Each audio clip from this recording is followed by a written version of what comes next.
And Harsha గారు, sir చెప్పండి. మీరు హుషార్ సినిమా అండ్ రౌడీ బాయ్స్ 2 సినిమాలు చాలా యూనిక్గా యూత్ఫుల్ ఎంటర్టైనర్స్ లా తీశారు. సో ఈ సినిమాని మేము ఎలా ఎక్స్పెక్ట్ చేయొచ్చు? ఆ రెండు ఫ్యామిలీ ఆడియన్స్ కూడా వెళ్ళొచ్చు. మీకు ఆ రెండు యూనిక్ అనిపిస్తే ఇది యూనికెస్ట్ అట్లా. ఓకే, చాలా మంది హుషార్ మూవీ ఫ్యాన్స్ అడుగుతున్నారు. Sir. సో హుషార్ సీక్వెల్ ఏమైనా రాబోతుందా? అది రాహుల్ డేట్స్ ఇస్తే చేస్తా. Okay okay, thank you. Ramakrishna గారు, ప్రియదర్శి గారు, వీళ్ళ నా పేరు ఎవరు అరగంట తర్వాత నా పేరు పలికారు. ఒక నిమిషం మాట్లాడతారు. చెప్పండి, ఎవరండి ఇక్కడ, ఎవరండి ఇక్కడ, అది? ఇక్కడ. అమ్మా చెప్పండి. కాదు, రామకృష్ణ గారు అని అన్నారు ఆవిడ అన్నారండి. ఆవిడని అడగండి, ఏమండి మీరు అన్నారా లేదా? అన్నారు కదా, చూడండి ఇక్కడ స్టేజ్ మీద కూడా డామినేషన్ అండి. ఎక్కడన్నా కనీసం ఒక్క 2 క్వశ్చన్ అన్న చెప్పండి. సో అంటే డైరెక్టర్ మీకు స్టోరీ చెప్పిన తర్వాత అవునండి.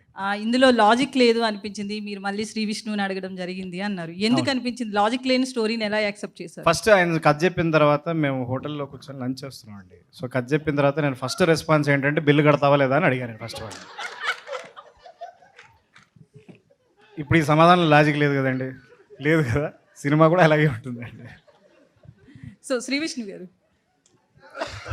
హలో అండి. సో మీవన్నీ కూడా ఫ్యామిలీ ఆడియన్స్ ఎక్కువ ఉంటారు, చిన్నపిల్లల నుంచి పెద్దవాళ్ళ వరకు కలిసి చూసే మూవీస్ ఉంటాయి. బట్ ఇదేదో లైన్ తప్పుతున్నట్లు అనిపిస్తుంది.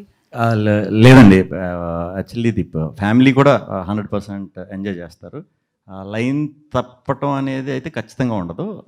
యూత్కి అయితే మాత్రం ఈ ఫిలిం ఫస్ట్ ప్రిఫరెన్స్ యూత్ అన్నట్టే అనుకున్నాం. ఈ కథకి ఎక్కువ ఎంజాయ్ చేసేది యూత్ ఆడియన్స్ డెఫినెట్గా ఈ కథ అని అనుకున్నాం.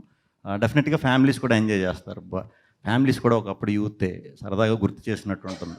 పెద్ద ఫ్యామిలీస్ అంటే మీరు సెపరేట్ చేసేసి ఎక్కడో ఉంటారు అన్నట్టు కాదు, మన చుట్టే ఉంటారండి. వాళ్ళు కొంచెం పాపం వాళ్ళు కూడా అప్పుడప్పుడు యూత్ సినిమాలు నెమ్మదిగా చూపిస్తే అలా 2 గంటలు పాత రోజులకి వెళ్ళి యూత్లా ఫీల్ అయ్యి ఇంటికి వెళ్ళి హ్యాపీగా పడుకుంటారు.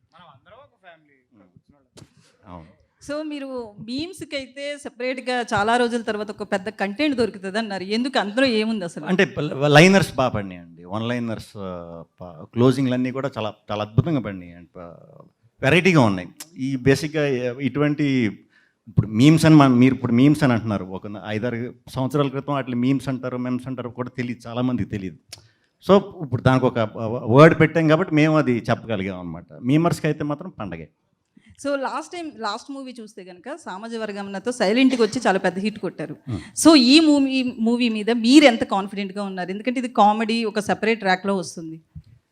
కామెడీ అయితే ఇప్పుడు నేను పెట్టేది ఈ సినిమా మీద అయితే మీరు పెట్టిన డబ్బుకి ఖచ్చితంగా ఒక 10-15 రెట్లు ఎంజాయ్ చేస్తారు. అంటే అంత సాటిస్ఫాక్షన్ అయితే వస్తుంది. నవ్వించడం కంటే గొప్పది ఏమీ ఉండదు, కానీ నవ్వించడమే కష్టం. అది ఎలా వర్కౌట్ అవుతుంది అనేది మనకు వచ్చే వరకు తెలియదు.